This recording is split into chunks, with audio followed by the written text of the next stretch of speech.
These are just some crazy stoner thoughts I've had and am having about space. It's kind of a free-form stream of consciousness type meme, so buckle up for a wild ride.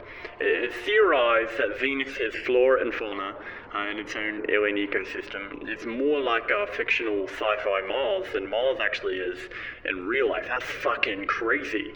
It's such a hostile environment out. I mean, everything would be trying to kill you. It's very humbling to know that even though we've conquered our planet, there's millions of others that will destroy our every effort to colonize it. It's like a galactic no man's land. Gas giants like Jupiter, Saturn, Uranus, Neptune are literally just like stomach-sinkingly mammoth storms held together by nothing but gravity. Just think about falling into, say, Neptune out of the void of space, 2.7 billion miles away from the sun and Earth. You just free fall into this giant swirling ice storm moving at nearly 2,000 kilometers an hour, and it would get darker and darker as you descend until you finally become pitch black. I mean, just imagine being battered around by those extreme ice and windstorms in pitch blackness, floating around at the rim of the solar system. It makes my stomach sink just thinking about it. Those gas giants are such giant forces of raw nature. It's kind of crazy. They're like astronomical hurricanes that have been in effect for hundreds of millions of years. It's crazy shit.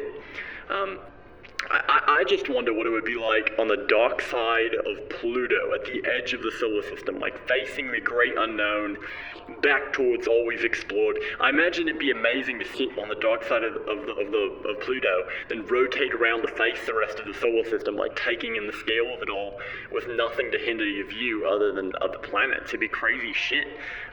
But even if you couldn't see Earth, Mars, Venus, you know it's there. And I bet you could see the gas giants just because of how big they are, and obviously you see the sun, it's so bright. The rings of Saturn, as beautiful as they appear, are actually a whole lot more terrifying up close, because these galactic plains of heaps of asteroids, icebergs and islands are all scorched by the sun for millennia, continually orbiting around this gigantic yellow gas giant. And also the rings around Uranus are crazy. You could just hitch a ride on one of those. I reckon it'd be like taking a Ferris wheel around the planet. And I'd hate to be on the bottom of the Ferris wheel because, you could just push off and be sent into the empty blackness of space.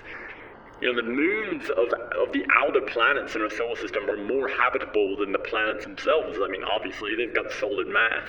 And I don't know if you saw it, but this movie Monsters from 2010 had these aliens arrive from Europa, and which is one of the moons of Jupiter. And yeah, if you look at the surface of Europa, it's not too crazy to think that something could have its genesis there. I mean, we know Europa has water and an atmosphere. Is it that far-fetched to believe it contains some form of life? And if so, what form would that life take? Is it selfish of us, as a species, to assume that it would be carbon-based? Could it possibly be silicone-based? I mean, it's really just so humbling to think about the real scale of the universe. I mean, our physical bodies are so unbelievably small, and even the scale of our solar system, we're less than microscopic. We're on the scale of electrons in the grand scheme of things, And with that in mind, could electrons and small particles possibly have sentience, And we're just so above them in scale that we have no idea. And to take it a step further, I mean, are there giant creatures in outer space to which we're just mindless little electrons to, Oh, my head's gonna fucking explode thinking about it, mate. Alright, thanks for watching. I'm gonna go smoke another bowl and watch Cosmos. See you, boys.